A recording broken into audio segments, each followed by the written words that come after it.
আমাদের একজনের বিরুদ্ধে আর একজনকে লেলিয়ে দিয়েছে, লেলিয়ে দিয়ে তারা আমাদের সম্পদ লুণ্ঠন করেছে। Saifuddin Ahmed sir, associate professor, শান্তি ও সংঘর্ষ অধ্যয়ন বিভাগ, ঢাকা বিশ্ববিদ্যালয়, স্যারকে অনুরোধ জানাচ্ছি বক্তব্য দেওয়ার জন্য। স্যার। বিসমিল্লাহির রহমানির রহিম। আজকের এই অক্ষুণ্ণ রাখতে সহায়তা করে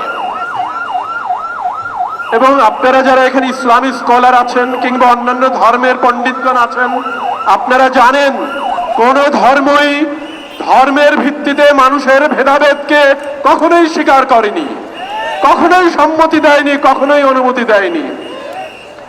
এবং এই পৃথিবীর যারা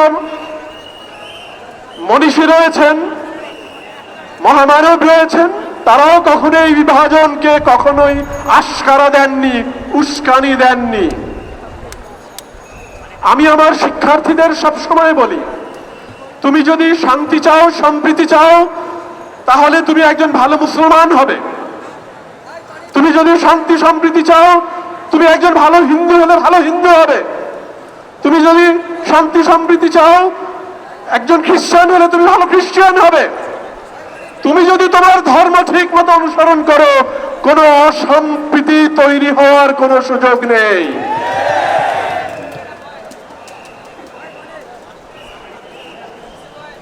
এই মানুষের মধ্যে বিভাজন করেছে, বাংলাদেশে এই মানুষদের মধ্যে বিভাজন করেছে কে? হিন্দু, বৌদ্ধ, খ্রিস্টান ঐক্য পরিষদ করে আলাদা একটি জাতি তৈরি করে কে করেছে? অসাম্প্রদায়িক বাংলাদেশ তৈরি করার নামে ধর্মীয় উস্কানি দিয়ে এই বিভিন্ন ধর্মের সম্প্রদায়ের মানুষের মধ্যে সংঘাত সৃষ্টি কারা করেছে? তারা কায়েমি স্বার্থবাদী, তারা আপনার আমার দুশমন। তারা এই বিভাজন তৈরি করে আমাদেরকে দুর্বল করেছে।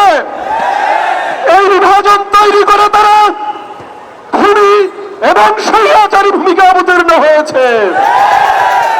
আমাদের একজনের বিরুদ্ধে আর একজনকে লেলিয়ে দিয়েছে, লেলিয়ে দিয়ে তারা আমাদের সম্পদ লুণ্ঠন করেছে, আমাদের মধ্যে বৈষম্য তৈরি করেছে, এদেশের সকল সম্পদ বিদেশে পাচার করেছে। তাই বন্ধুগণ, ওদের এই খুনি স্বৈরাচারী হাসিনা গত 15 বছরে যে বিভাজন তৈরি করেছে, সেই বিভাজনের রেখা মুছে দিয়ে এদেশের হিন্দু, মুসলমান, বৌদ্ধ, খ্রিস্টান আমরা সবাই এক বাংলাদেশের মানুষ হিসেবে এদেশে বসবাস করবে ইনশাআল্লাহ।